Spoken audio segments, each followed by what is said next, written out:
Sorry, I'm from Toronto.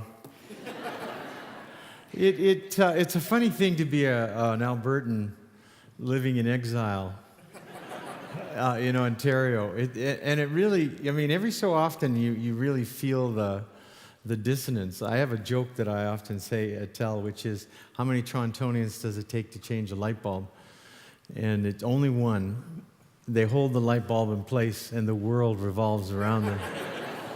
And I tell that story, a joke sometimes, and they're going,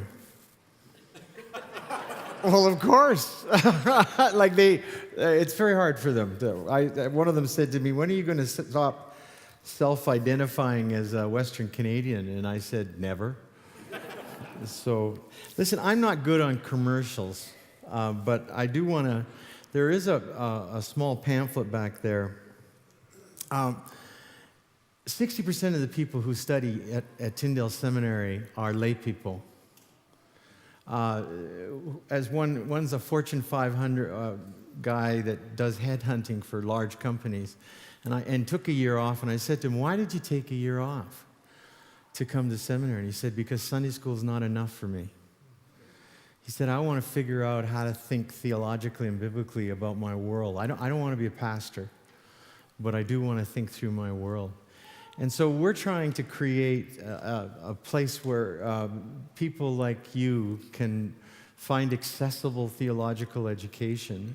And we're doing it by distributed learning, online and virtual classrooms. We had over 1,000 students taking classes from around the world. And they actually develop community. And they learn together. And some of them, it's happening live. The class is in Toronto, and you're sitting in the class, but you're on the screen, and there's conversation.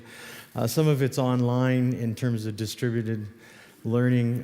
One of the online classes recently threw a shower online, a baby shower for one of the students in that. So if you're at all interested in going to seminary, and you know there's not a seminary in Lethbridge, this would be a great way to go. And to learn. There's classes, all sorts of different kinds of things, and this would give you some sense of what that looks like. Enough of the commercials. It is good to be home.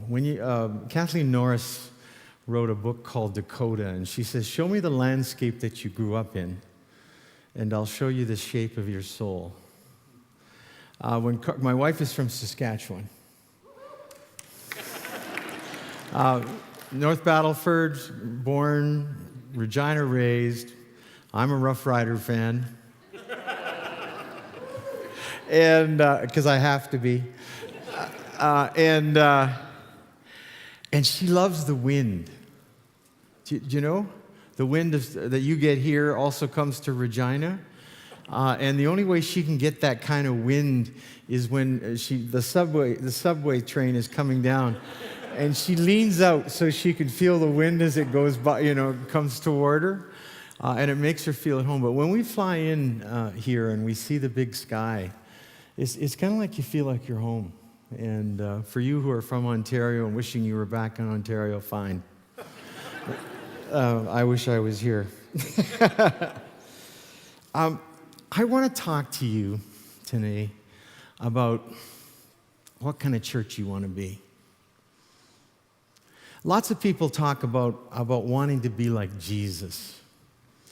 And I have a course that I teach where I get students to look through all of the encounters that Jesus has with people, and then to develop what I call a theology of engagement. How did Jesus engage the worlds around him, and how might you engage that? I mean, it's a fascinating study to look at the encounters that Jesus has. And they're all through the Gospels. It's fascinating, too, to think of how the four Gospels tell you the story of Jesus in different ways. Some people get nervous about that. They think, it should match. But, if they matched, then it would be inauthentic. Because I would hazard to guess that if I put 5 of you or 6 of you in front here and I asked you to tell you the story of how you met Jesus, there would be slight differences, wouldn't there? And the Gospels are the same way. Matthew was writing to the persecuted Christians in Rome. And he starts his Gospel with these begats, so-and-so begets, so-and-so begets. So have you ever read that and gone, try to preach a sermon on that? Actually, there's some interesting sermons you could preach on that. But, just think about it. But if you are undergoing persecution, what do you need to know? You need to know that you got history, that people have survived. And that's what Matthew is doing. He's writing to them, and he's writing to them to help them be better followers of Jesus Christ. And he talks to them about what it means and what's different about who they are. I said yesterday with some of your leadership, when he says, the first shall be last, when Matthew writes that, the first shall be last, he's telling you something about what it means to be a follower of Jesus Christ. When he says, you want to find life, then you lose it. I actually think he meant that.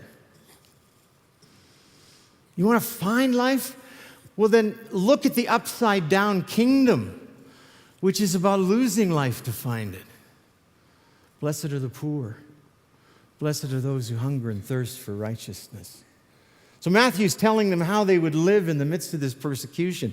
Mark is young. And it's like he's just met Jesus. You ever met someone like that? Like he's just really excited.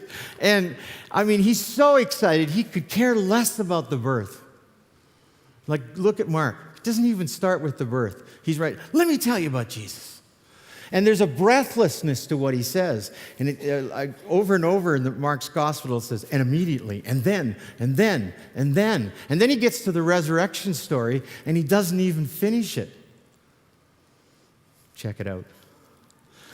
Because he gets to the part where it's the women and they come out of the tomb, and that's where it ends.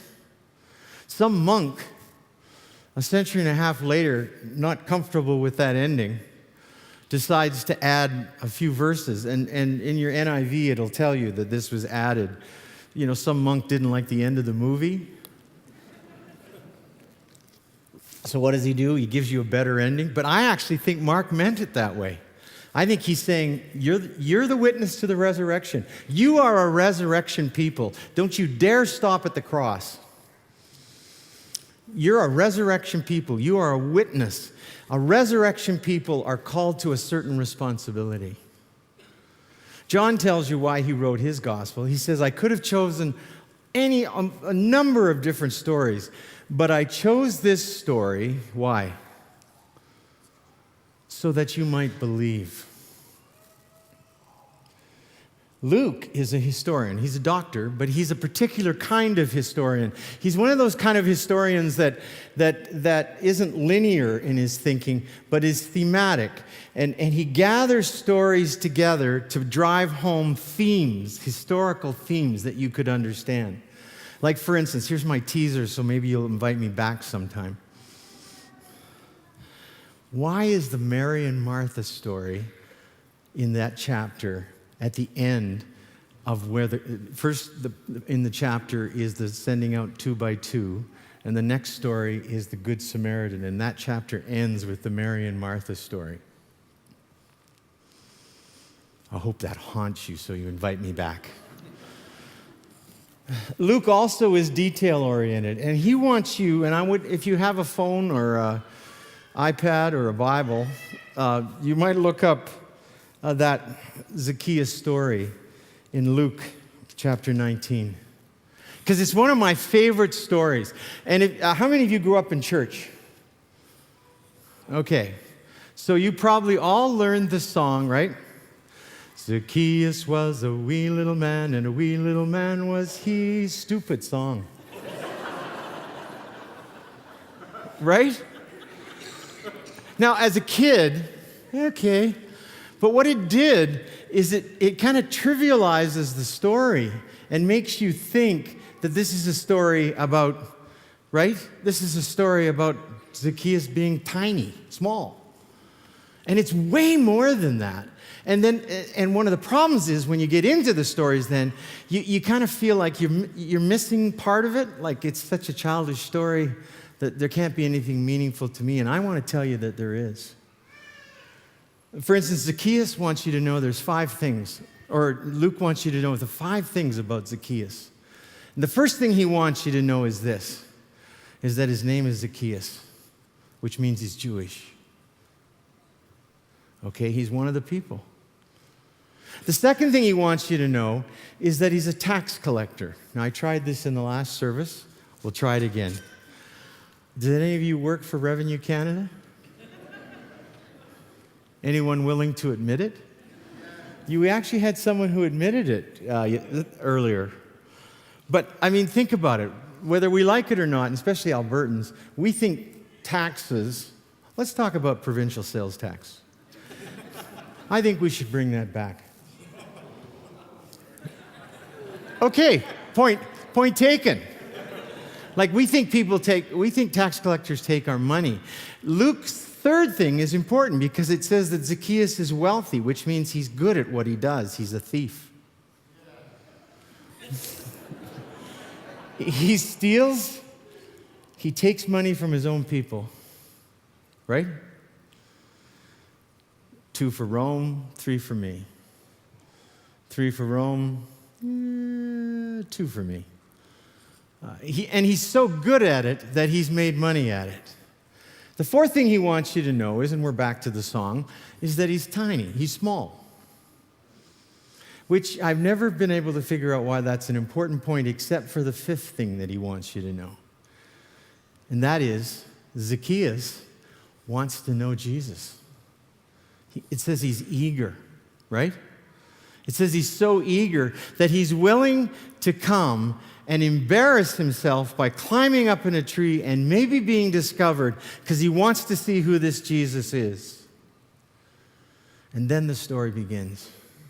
Now, what I want you to get in this story is there's something really interesting going on. There's three things going on. There's Jesus, there's Zacchaeus, and then there's the crowd, the religious establishment, us. Amen? Us. Amen? Okay, that's us. We are the crowd in this story. Where you position yourself is very important in this story. As much as you'd like to be Jesus, most of us are the crowd. And the story goes on, and it says, and Jesus comes along, and he reaches a spot, and it says, and he looks up, and he says, Zacchaeus. And in every story you hear about Jesus, you should ask, where are the pauses? And here there is a pause. It's when everything begins to happen, right? But you're not writing it down. So Jesus comes, he looks up, he says, Zacchaeus, the crowd, they look up too, and they go, yes, this is going to be good. Right? I mean, Jesus has just done what every Messiah should do. He spotted a sinner. We teach it at seminary. It's called Spotting a Sinner 101. You know?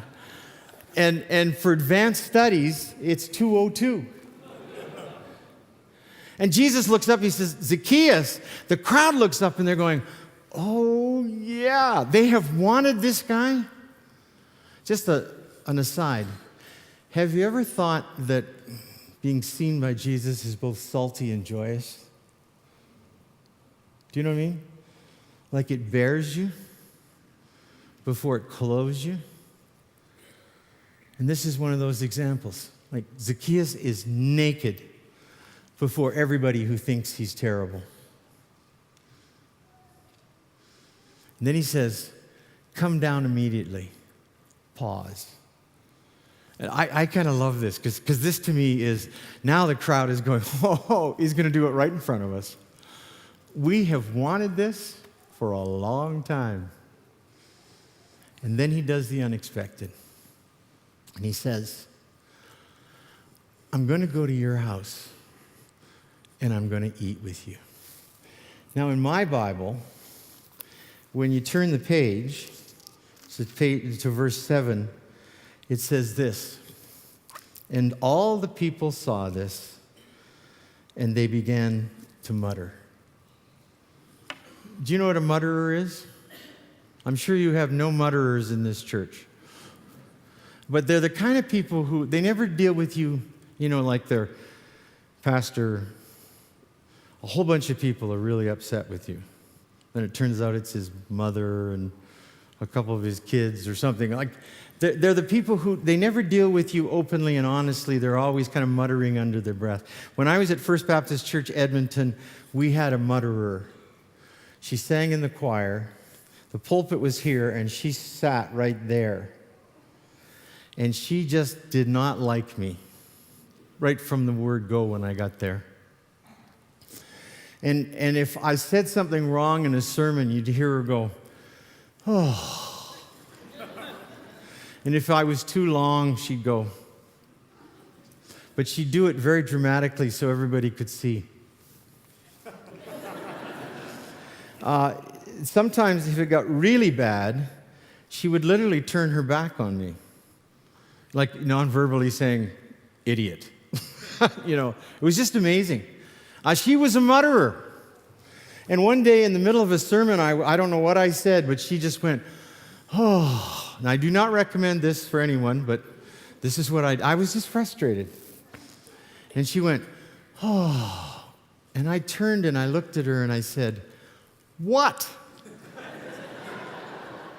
Like, what's the matter? What do you want? All I remember is her going, she was like a deer in the headlights.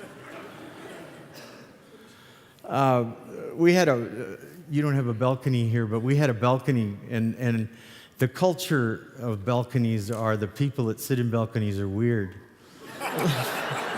I don't know why. They're very, or at least in our place, they were the eccentric people, and they were mostly young, and they would come down with their kids, and then the guys would bring the fathers would bring the kids down, and then they'd disappear. And then just as I was about to get up to preach, they'd walk in with Starbucks coffees. I learned later that they took orders before they came down for the children's story. Then they went out to the Starbucks next door and ordered and then brought the coffee. Well, you couldn't bring coffee in here because I saw that sign. But there you could. And they would come in. Well, they were a weird group of people. And when I turned and went, "What?" And then I turned back and I looked up in the balcony, they were all doing this. Like, it was unbelievable. I think that one of the things that mutterers do is they hold churches captive. They hold people captive to their lack of being willing to deal with conflict. And people were frustrated. Well, I tell you that because in the Gospels, there are all sorts of stories where it says, "And the Sadducees muttered, and the Pharisees muttered, and the disciples muttered." This is the only place in the Gospels where it says this, "And they all muttered." Sadducees, Pharisees, disciples, none of them got it. And what happens is then Jesus starts talking about the Son of Man came to seek and to save what was lost. Not bad, right? Not wrong. This is a window into the heart of God. Like this is what God feels about those people that aren't here and are somewhere else, but not in church. When I leave my condo on Sunday morning to go to church, I go down to the parking lot, and we're one of the few cars driving out. On Monday, the parking lot underground is empty. This is a window into the heart of what God feels about those people who are my neighbors and my friends, my place in the work. the place that I spend most of my life, the community association where my kids play on the baseball team. This is a window into the heart of what God feels about those people. They're not bad, they're not wrong, they're lost. Have you ever lost something that was important to you? Yeah. I lost my daughter in the eighth wonder of the world, the Edmonton Mall. The West Edmonton Mall. I love clothes, I'm sorry. And I saw this jacket and I was trying it on. I dropped my 5-year-old daughter's hand and I was trying it on and I was prancing in front of the mirror. I took my jacket off. The jacket, it wasn't mine yet. And I turned around to get Stacy's hand and she was gone. I ran all over the West Edmonton Mall to try to find her. Finally, I went down one hallway, and I looked, and there she was. She was eating an ice cream cone, and she was with the security guard. And she had no clue that she was lost. So I ran down the hall, I picked her up, I put her over my knee, and I spanked her. No, I didn't.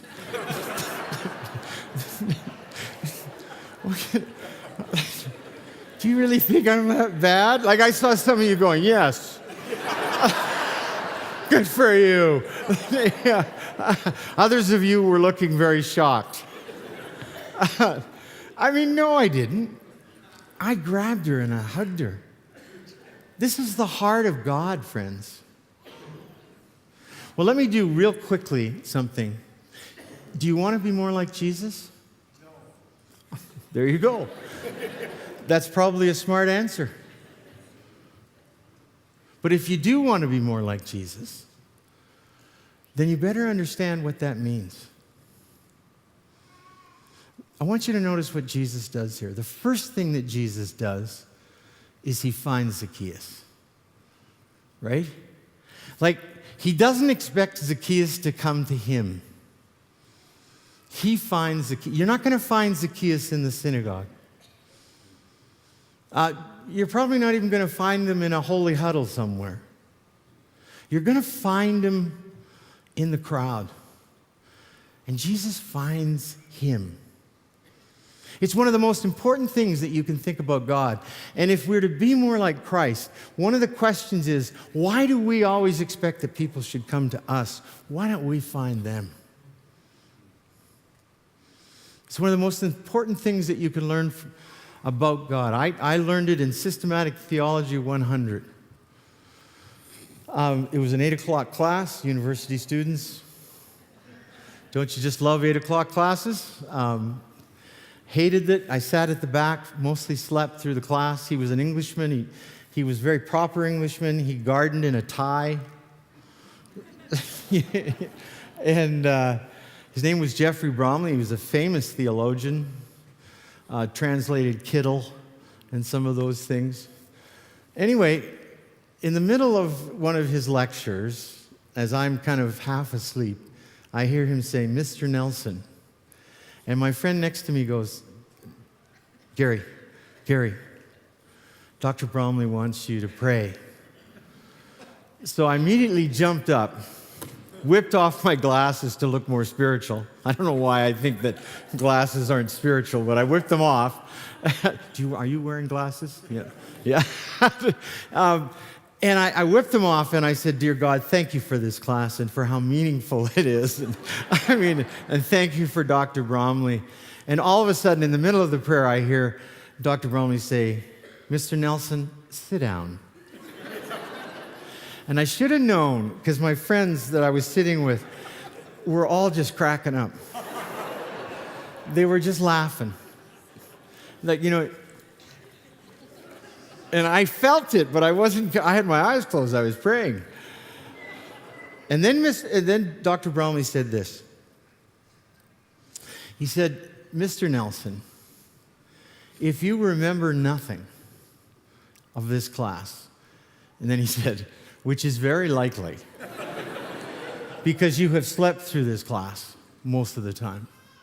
If you remember nothing, then remember this. And this is what he said, and I've never forgotten it. God is a seeking God. Did you hear that? God is a seeking God. From Genesis to Revelation is the story of a God who will not let you go, he said. From Genesis to Revelation is the story of a God who comes into the garden and says, "Where are you?" That's the first question that God asks. It isn't, "What have you done?" It's, "Where are you? Where are you?" And then Dr. Bromley said, and Jesus is the culmination of that searching. For God so loved the world that he gave his only Son. God is a searching God. So why are we so passive in the church?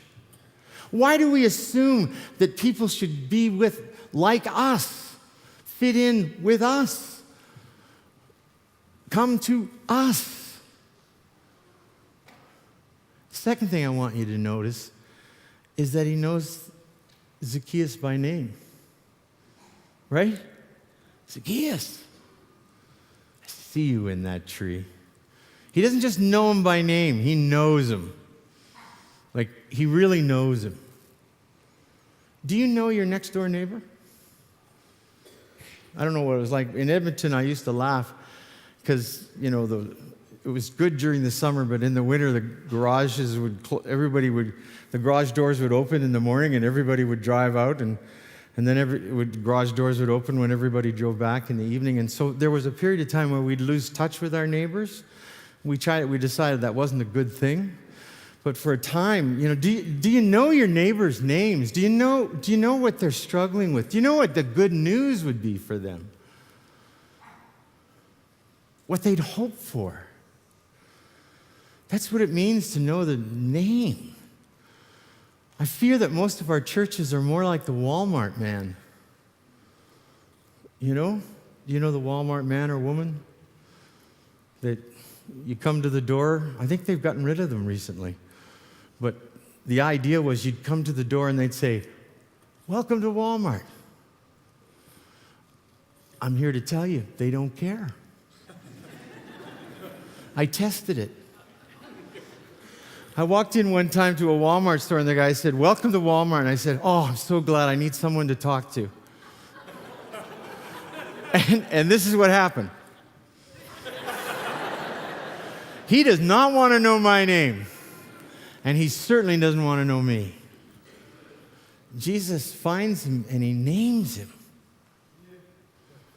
The other thing he does is he identifies with him. Have you noticed that? Like in this story, Jesus loses ground. They all muttered.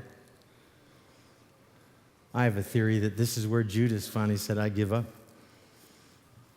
None of the New Testament scholars at Tyndale think that's right, but they can't disprove it, so. But they all muttered. Jesus identifies with them, and by identifying with him, he loses ground, and Zacchaeus gains ground. He becomes somebody in the midst of this. To identify with someone means you're willing to be inconvenienced, means you're willing to be uncomfortable. I go to a little church where we have struggles with certain kinds of, we get a lot of weird people that come to our church. And a lot of seekers, and they arrive in the church without knowing any of the choreography, what to do. And there was a young family that been coming to the church for a couple of months, and it was Communion Sunday. There was no Sunday school downstairs, and they'd never been in communion before. And they didn't know what to do. And one of the kid was a 7-year-old boy, and he'd been going downstairs, and the elements started coming down, and the bread came down, and I could see him thinking, because I was sitting behind him. I could see him thinking, right? We get a snack downstairs. Then he looked at the plate and he went, it's an awfully small snack. You know, those little square pieces of bread? And he kind of gathered that this wouldn't fill him. So he reaches in with his hand and he takes a full handful of the bread and stuffs it into his mouth. We have 5 Big B Baptists in our church who are kind of there to tell us what's wrong all the time. And this is not being taped. Oh, it is. That's right. Oh, gee. I was the chair of the board at the time. And so he puts the bread in them, and most of them sit in the worship team, interestingly enough. And they did Kegels, you know? You could just see them. They were so upset. They just kind of tightened up immediately. And then the cup came down the aisle. And again, this kid is not stupid. And he's looking at these cups, and we give we use little shot glasses. Do you do that? Yeah, okay. Well, he's not stupid. That's not a lot of juice, especially if you take a handful of bread. And then he sees the little holes in the pew in front of him. You know where you place the cup after?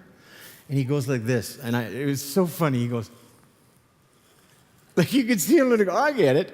And he takes 4. And then he nicely passes the cups along. And then he goes, those people, those Big B Baptists had a cow. I swear, like it was... on Monday morning, one of them phoned me. They were yelling at me. How could we allow someone to take the communion in vain? They used that passage, which everybody uses in the wrong way. I mean, they don't understand the passage. They think you have to be perfect to come to the table, and that's not at all what that passage is about. And she's yelling at me, you're the board chair. You should be doing this. And all these years, I've been a pastor where I couldn't hang up on somebody. And I think all the years of pent-up wanting to, I said, if you're not going to speak nicely to me, then I'm not going to talk to you. And I turned to my wife and I said, Carla, that was the most therapeutic thing that I have ever done. They wrote me a 5-page thing on that passage. I wrote them a 9-page Greek exegesis on that passage, giving them the background, quoting, number of sources and things like that. But my ending was this: I'm just glad they're here. And if that means that I have to be inconvenienced, then you know what? The Son of Man came to seek and to save what was lost. And I will do anything. I will stand on my head if it makes it possible for someone to know Jesus. The last thing I want you to notice, and then we'll end before all of you fall asleep, is it has ever occurred to you that knowing Jesus calls you to new responsibility? Like you're not your own person when you come to Jesus. Your agenda, frankly, if it isn't Jesus' agenda, is not good enough. The Jesus that you follow, the one who said, if you want to find life, then lose it, that Jesus asks you to change your life, to turn it upside down. Zacchaeus understood that. I don't think he totally understood that, but if you look at what he says, I'm going to sell a few things. I don't think he realizes that that's probably not going to be enough, and that as he grows in his followership of Christ, it's going to be more sacrificial. But has it ever occurred to you that the urgency of God's heart is to be part of your life? To find them. To know them by name. to identify with them because you've been called to new responsibility. There's a wonderful, well, I don't know if it's a wonderful movie, it's a Kevin Costner movie, so it's a Kevin Costner movie. And I was saying to the earlier service, have you ever noticed that every Kevin Costner movie is the same? It's just different character, but he kind of acts the same way. And this one, the Guardian, he's a Coast Guard diver who saves lives jumping out of helicopters and things like that. And he has a harrowing experience at the beginning, and they take him to, or he goes and goes to the training school where he holds all the records.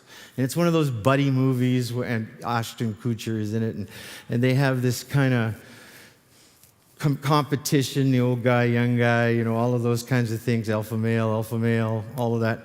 And then at the end, they fall in love with each other, and they're good friends, and now you don't have to watch the movie. Doesn't that sound like Robin Hood? No. But there's a scene in that near the end which is burned in my brain. And it's the question I want to ask you as we end. It's the graduation ceremony, and Kevin Costner walks in, and all the lifeguards, or all the divers that are graduating are there. And he walks in, and he turns his back on them. And he asks them a question. He says, "If I am lost, will you come find me?" And they all yell out, "Yes, petty officer, if I am lost, or if you are lost, we will come find you." And then with his back to them still, he says, "If I am drowning, will you come save me?" And again they yell out, "Yes, petty officer, if you are drowning, we will come save you." And then there's this dramatic moment where he turns and he walks up to them and he says this, "I believe you would. I believe you would." I watched this on an airplane, and that scene happened, and I'm bawling.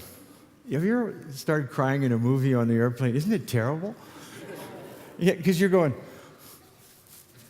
pretending you're not crying, and the guy next to you is going, "Are you watching a chick flick or what? What's going on?" And I'm bawling because I'm thinking, that's God. That's what kind of church do you want to be? What kind of follower of Jesus do you want to be? If I am lost, will you come find me? If I am drowning, will you come save me? I want to stand before God and hear him say, "You know what? I believe you would. I believe you would." This, to me, is the most profound question of the 21st century for the Church of Jesus Christ. Will you just play at church? Or will you be the church? Whether it's global or it's local or whatever it is, will you be the church? The church of a God who is a seeking God, whose heart is for the lost and the broken. And if you are, then someday that God will say, "I knew you would. I knew you would. Well done." Let's pray. In the gift of being called to be the church, empower us. Thank you. Amen.